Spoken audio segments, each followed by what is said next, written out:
Je suis chrétien, j'appartiens à une église, mais je n'arrive pas à payer ma dîme de façon régulière. Pasteur, que faire? Une question qui touche la plupart des chrétiens dans nos églises. Je vais essayer de répondre à cette question. Nous allons lire Hébreux 7, verset 2. La Bible dit dans Hébreux 7, verset 2, ce Melchisédek à qui Abraham donna la dîme de tout. Donc, Hébreux reprend donc une scène qui s'est passée dans Genèse 14, verset 20, où Abraham est allé en guerre après avoir gagné la bataille. Il a donné sa dîme à un homme que la Bible a appelé Melchisédek, qui n'avait ni père ni mère, qui était roi et sacrificateur en même temps. Et la Bible nous dit donc plus tard que ce Melchisédek est un type de Christ. Et vous voyez, Abraham, notre père, la Bible dit dans Galates 3, verset 20, donc si nous sommes en Christ, nous sommes donc la postérité d'Abraham, héritier selon la promesse. Donc si donc nous sommes la postérité d'Abraham, ça veut dire que nous sommes fils d'Abraham, alors ce que notre père a fait, qui lui a donné d'avoir la justice devant Dieu, nous avons obligation de le faire. Donc Abraham donna la dîme de tout à Melchisédek. Donc la dîme donc vient dans sa première mention à partir de Genèse 14, verset 20, qui est un texte, une scène de l'Ancien Testament qui apparaît à peu près dans la 4e dispensation. Donc la dispensation de la promesse. Et donc vous voyez que donc, la dîme n'est pas la loi, parce que la loi, c'est la 5e dispensation. Ensuite, à la 6e dispensation, nous arrivons à la dispensation de la grâce. Donc,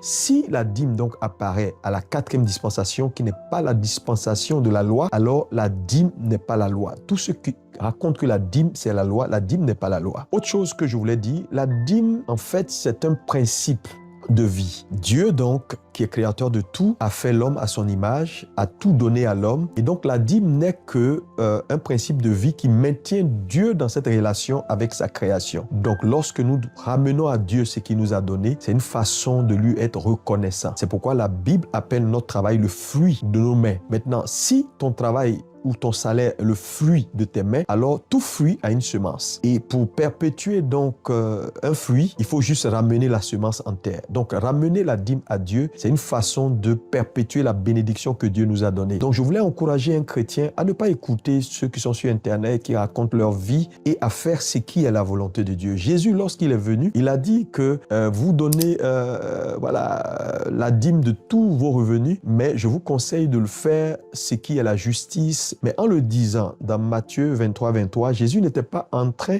d'aller contre la dîme. Donc, pour ceux qui aiment discuter, n'entrez pas dans leur discussion. Faites ce qui est la volonté de Dieu pour vous. C'est pourquoi je voulais encourager ce frère-là et lui dire une chose. La dîme est juste une école de gestion où Dieu nous apprend simplement à gérer et à savoir lui renvoyer juste une partie de ce qu'il nous a donné parce que Dieu est le créateur, nous ne sommes que des gestionnaires. Et vous savez, un gestionnaire a une caractéristique parce que c'est le seul qui a la capacité de gérer ce qui ne lui appartient pas mais appartient au propriétaire. Donc, dans la gestion, il y a une autre notion qui est essentielle, c'est la notion de la redevabilité. Ta capacité à renvoyer vers celui qui t'a confié et à lui rendre des comptes. Donc la dîme est juste comme un bon gestionnaire qui a bien géré et qui rend compte à son propriétaire. Donc apporter la dîme est quelque chose qui doit être naturel dans la vie de tout chrétien parce qu'elle nous libère de la cupidité. La plupart de ces personnes qui combattent la dîme, c'est juste la cupidité. Sinon, si Dieu t'a fait du bien, il t'a donné 100%, lui ramener 10% et garder 90%, où est ce qui est difficile dedans? La dîme est comme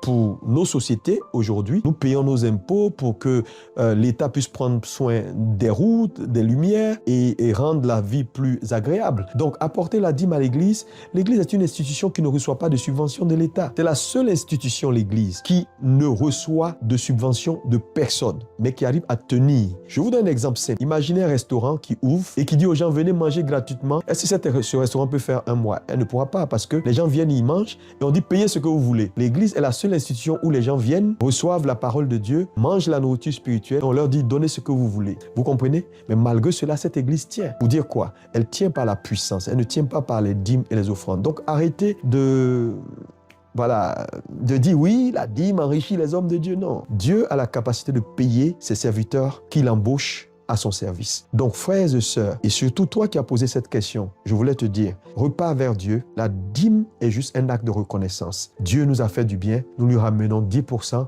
pour qu'il puisse continuer à garder les 90. Voilà l'esprit de la dîme. Ce n'est pas juste envoyer de l'argent pour enrichir quelqu'un. Parce que qu'est-ce que tes 10% peuvent faire dans une facture d'électricité d'une église? Que tes 10% peuvent faire dans les locaux d'une église qu'elle doit payer par mois? Donc, apporter la dîme est juste quelque chose de logique. Je t'encourage, frère, à le faire parce qu'en le faisant, tu pratiques la justice. En le faisant, tu aides ton église à bien se porter et à continuer à servir et à gagner des âmes à Jésus. Donc voilà un peu ce que je peux dire à ce frère-là pour vous dire, la dîme est une très bonne chose. Ne discutez avec personne. Si vous croyez que la dîme est un acte de reconnaissance, que la dîme n'est pas la loi, mais que Dieu l'a mise parce que Dieu veut nous bénir. Il dit, apportez-moi les dîmes et les offrandes et vous verrez chez nous pas, vous pouvez l'écluse des cieux pour répandre sur vous la bénédiction de l'Éternel et menacer le dévoreur. La dîme vous protège, la dîme vous permet d'être reconnaissant à Dieu. La dîme est un fruit et un fruit, il ne se mange pas avec ses graines. Il ne se mange pas avec sa semence. Lorsque tu manges une mangue, tu ramènes le noyau en terre pour perpétuer le cycle de la production des membres. Il en est ainsi pour la dîme. Je t'encourage, chers frères, chères sœurs, à apporter vos dîmes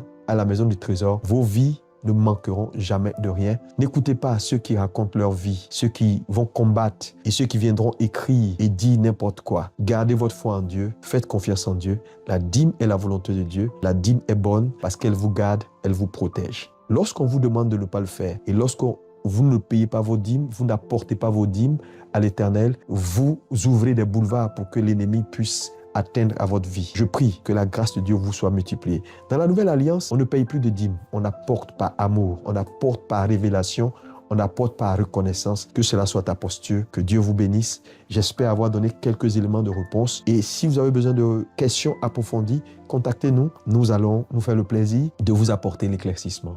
À très bientôt.